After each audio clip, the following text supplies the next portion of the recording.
अब बहुत ज्ञान का, बहुत गूढ़, बहुत अच्छा विषय मैं आपको बतलाने जा रहा हूं, ध्यान पूर्वक सुनिएगा, बहुत ध्यान से शांति से बैठ जाओ और प्रेम पूर्वक सुनिएगा।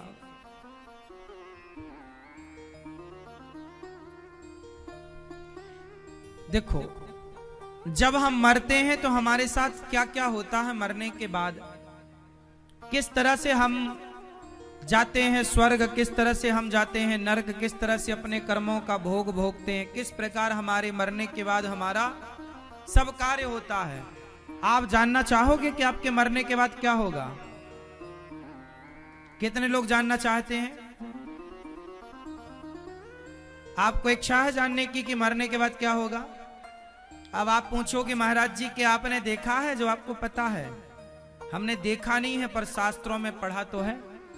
महात्मा गांधी को हमने देखा थोड़ी है, पर पढ़ा है इतिहास में उनके बारे में। पृथ्वीराज चौहान को हमने देखा थोड़ी है, झांसी की रानी को देखा थोड़ी है।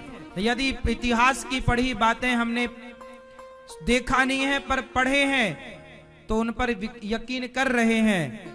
ऐसे ही जैसे इतिहास पर आप यकीन करते हैं, ऐसे वेद पुराण पर भी यकीन कीजिएगा, क्योंकि देखा तो किसी ने झांसी की रानी को भी नहीं है, महाराणा प्रताप, पृथ्वीराज को भी आप में से किसी ने नहीं देखा, पर इतिहास में उनके बारे में पढ़ा गया है। तो हमारे शास्त्र सबसे पुराने इतिहास, वेद क्या है? इतिहास। सर्व वेद इतिहासा नाम सारम सारम समुद्रतम। हमारे वेद पुराने प्राचीन, पुराण क्या है? इतिहास। सबसे पुराना इतिहास है महाभारत और पुराना इतिहास है रामायण।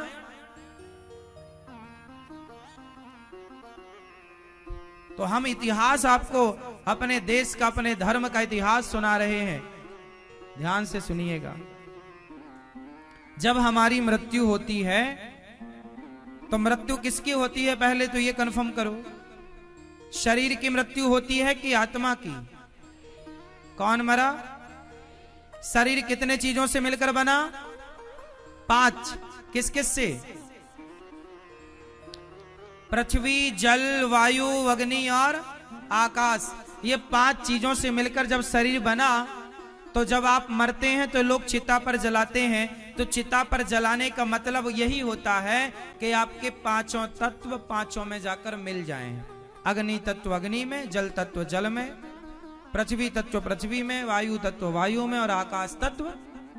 तो आपका शरीर 5 चीजों से मिलकर बना, चिता पर जलाया गया तो 5 तत्व 5 में मिल गए। इस मिलन को कहते हैं मरना, मृत्यु। और जो हमारा, अब बताइए, जब आप मर गए तो लोग चिताओं में जला दिया तो 5 तत्व 5 में मिल गए। फिर स्वर्ग और नरक कौन जाता है? कौन? आत्मा। तो भोगता कौन है? सुख और दुख कौन भोगता है? जोर से। आत्मा नहीं भोगती। गीता में लिखा है आत्मा को सुख नहीं होता, दुख नहीं होता। जब आत्मा सुख दुख से परे है तो भोगेगा कौन? नैनम छिंदंती शस्त्राणी नैनम दहति पावका, लिखा गीता में कि आत्मा को कोई सुख दुख नहीं होता। फिर भोगता कौन है? तो भोगने के लिए होता है आपका सूक्ष्म शरीर। आपके कितने शरीर होते हैं? कितने शरीर होते हैं आपके? 3। हम सबके 3 शरीर होते हैं। एक शरीर ये है, इसे बोलेंगे स्थूल शरीर। एक शरीर होता है कारण शरीर, जिस कारण आप मनुष्य बने, जिस कारण कोई बंदर बना, कोई बिल्ली बना, किसी कारण से ना बंदर बना, बिल्ली बना, पशु बना। जिस कारण आप मनुष्य बने, स्त्री बने, पुरुष बने, अमीर बने, गरीब बने, वो कारण है। आप अमीर बने इसका भी कारण है, आप गरीब बने इसका भी कारण है, हाँ या ना? आप बिल्ली बने इसका भी कारण है, आप मनुष्य बने इसका भी कारण है। बिना कारण के कार्य हो नहीं सकता। बोलो हाँ, बिना कारण के कार्य। तो कारण जो है वही कारण शरीर है। तो कारण शरीर की व्याख्या बहुत डीप है, समझ नहीं पाओगे।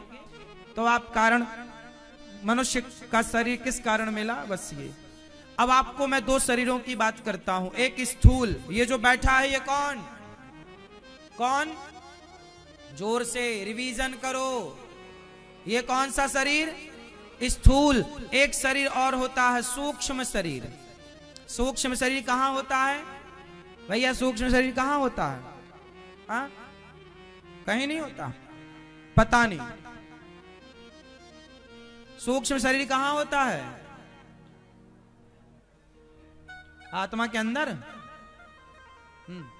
फिर लैपटॉप में, मोबाइल में। सूक्ष्म शरीर होता है, सूक्ष्म शरीर का ही नाम है मन। जब आप सोते हो तो आप सपना देखते हो कि नहीं, हाँ या ना?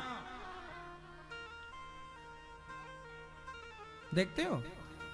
तो आप तो बिस्तर में सोए पड़े थे, पर सपने में आप हरिद्वार चले गए, वृंदावन आ गए, तो सपने में एक शरीर था कि नहीं आपके पास, जो चल रहा था, जो खा रहा था, जो हंस रहा था, जो रो रहा था। सपने का एक शरीर होता है ना, जो बिल्कुल चलता फिरता, खाता पीटता, उठता बैठता, सोता जागता, मिलता जुलता है, हाँ या ना? एक तो बिस्तर पे था, एक सपने में था, दो शरीर हो गए। तो जो बिस्तर में सोया है वो स्थूल शरीर है, और जो स्वप्न को देख रहा है वो हाँ। तो जब हमारी मृत्यु होती है तो स्थूल शरीर जल जाता है, पर यमदूत आते हैं तो वही सूक्ष्म शरीर को पकड़ करके ले जाते हैं नरक या स्वर्ग। वही है सुख दुख का गामी।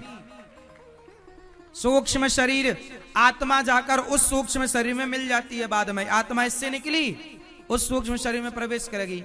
तो सूक्ष्म शरीर जो है यमदूत उसी को पकड़ कर ले जाते हैं और उसे यमराज जी के सामने बिठाते हैं। फिर वहां आपका पूरा हिसाब किताब होता है कि आपने कितने पुण्य किए, कितने पाप। अच्छा ये बताओ, जब आपका हिसाब किताब होगा यमपुरी में, तो आपके पाप ज्यादा निकलेंगे कि पुण्य? कंफर्म है? क्या ज्यादा निकलेंगे आपके? आपके पुण्य ज्यादा निकलेंगे। और भैया आपके क्या ज्यादा निकलेंगे?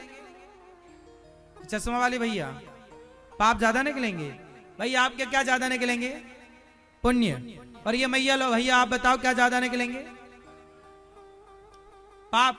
हाँ, ये कितने मैया आपके कितने पाप निकलेंगे? ज्यादा?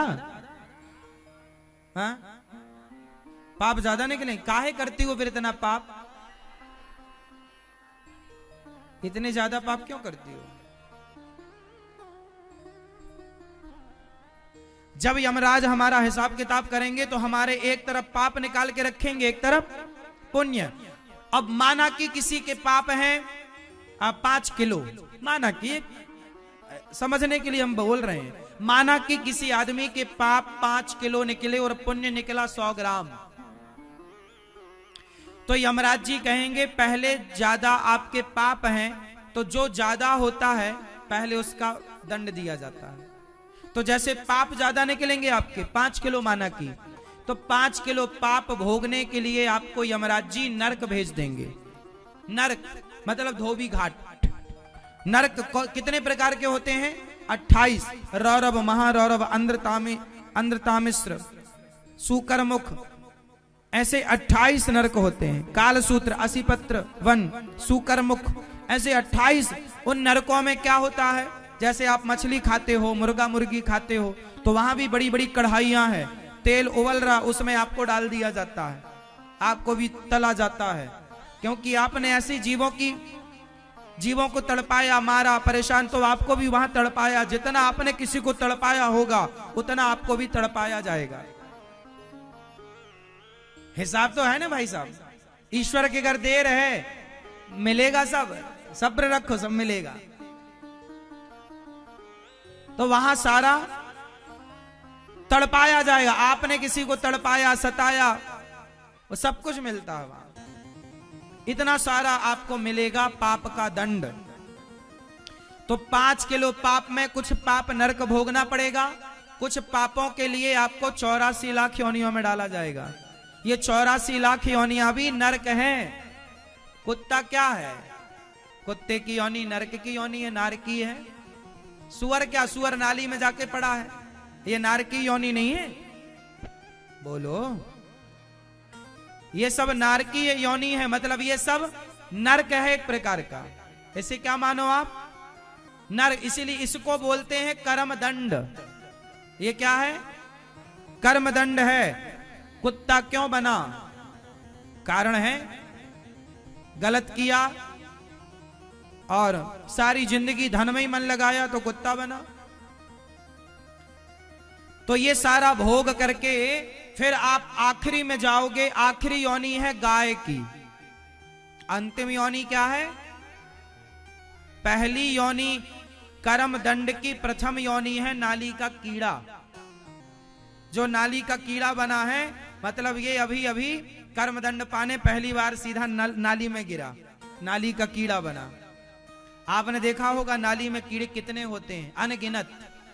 ये सब एक बार नहीं, जैसे आपको नाली का कीड़ा बनाया गया तो आपको 1000 जन्म तक नाली का कीड़ा, जन्म लो कीड़ा, फिर मरो कीड़ा, फिर जन्म लो, वही कीड़ा बनोगे आप 1000 करोड़ बार। फिर वहां से आप निकलोगे दूसरी योनि पर चमगादड़ बनोगे, फिर 100-200 बार चमगादड़ बनो, फिर कुत्ता बनो 100-200 बार, फिर बिल्ली बनो, फिर हाथी बनो, फिर बंदर बनो, फिर मक्खी बनो, फिर मच्छर। ये सब बनते बनते आखिरी योनि है गाय। गाय जब शरीर पूरा करती है, बैल जब शरीर पूरा करता है, तो वहां फिर यमराज के पास जाता है और बोलता है कि मैंने जो 5 किलो पाप किए थे वो सारे पाप खत्म कर लिया, अब मुझे क्या आज्ञा है यमराज जी? तो यमराज जी बोले कि तुम्हारे 5 किलो पाप तुमने भोग लिए, अब जो तुम्हारा 100 ग्राम पुण्य है, वो पुण्य तुम्हारा इतना तो नहीं है कि तुम्हें मोक्ष मिल जाए, इतना तो नहीं है कि तुम्हें स्वर्ग मिल जाए। तो एक काम करो, उस 100 ग्राम पुण्य के बल पर तुम्हें फिर एक बार मनुष्य का शरीर दिया जा रहा है। अब जाके अच्छे कर्म करना, ज्यादा पुण्य लेकर आना, ताकि तुम्हारा मोक्ष हो जाए, मुक्ति हो जाए, ताकि ये जन्म मृत्यु से बच जाओ।